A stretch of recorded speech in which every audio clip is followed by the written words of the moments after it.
It is Thursday, July 11th. I'm Sam Cedar. And I'm Lucy Steiner. Which one of these stories will you be talking about today?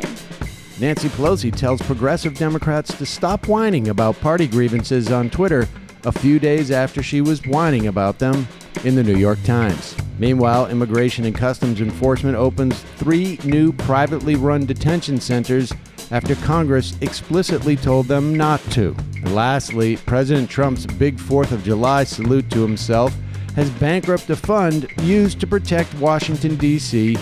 from the terrorists. You're listening to Majority.fm's AM Quickie, and these are the stories you need to know. Story number 1. House Speaker Nancy Pelosi reprimanded the left wing of her caucus in a closed-door meeting Wednesday, telling representatives not to tweet or talk to reporters about inter-party grievances. Pelosi's comments come after the House recently passed a border funding bill that was publicly protested and resisted by the party's progressive members. Representative Alexandria Ocasio-Cortez, who voted against the measure, roared back at Pelosi, saying it was outright disrespectful for the leader to explicitly single out newly elected women of color. Story number 2. Meanwhile, Mother Jones is reporting that Immigration and Customs Enforcement has started using 3 new for-profit immigration detention centers in the Deep South.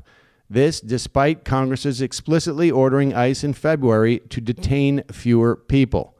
Representative Alexandria Ocasio-Cortez responded to the news, saying it justified her opposition to Nancy Pelosi's handing $4.6 billion over to the Trump administration for additional border funding. The bill contained over $200 million for ICE, but it did not include additional detention money the agency requested. AOC tweeted, "DHS and ICE are flagrantly violating congressional orders, just as we said they would."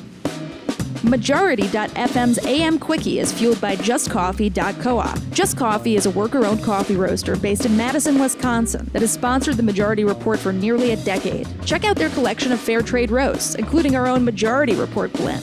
And regardless of what you order, receive 10% off your order when you use the code MAJORITY at checkout. And all shipping is free.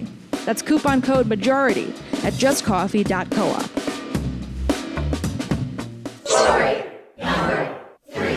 President Trump's July 4th celebration of his massive insecurities has reportedly cost Washington, D.C. close to $1.7 million, an amount that has finally bankrupted a special fund used to protect the nation's capital from terrorist threats. In a letter to the president, D.C. Mayor Muriel Bowser warned that the fund is now depleted and will be running a $6 million deficit by October. The mayor also reminded Trump that the account was never reimbursed for $7.3 million in expenses from his 2017 inauguration, which, if I remember, raised a lot of money. And now for what we're following today. Some quicker quickies. Quicker quickie. A State Department intelligence analyst has resigned in protest after the Trump administration excluded data and evidence on climate change and its threat to national security. Nationwide raids to arrest thousands of members of undocumented families have been scheduled to begin on Sunday. Federal Reserve Chairman Jerome Powell says Facebook's proposed cryptocurrency project poses serious concerns for consumers and the economy. House Oversight Committee Chairman Elijah Cummings requested Labor Secretary Alexander Acosta's testimony on Wednesday regarding his role in registered sex offender Jeffrey Epstein's 2008 plea deal. And finally, Donald Trump is inviting conspiracy theorists and sites popular with Nazis to a social media summit at the White House. And no invitation for Twitter or Facebook. What are you going to do? Quicker quickie.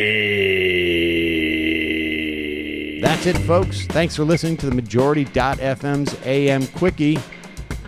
I will be live at Netroots Nation today. Lucy. Thank you, Sam. Don't forget to check out the Majority Report today at noon, wherever your podcasts are found.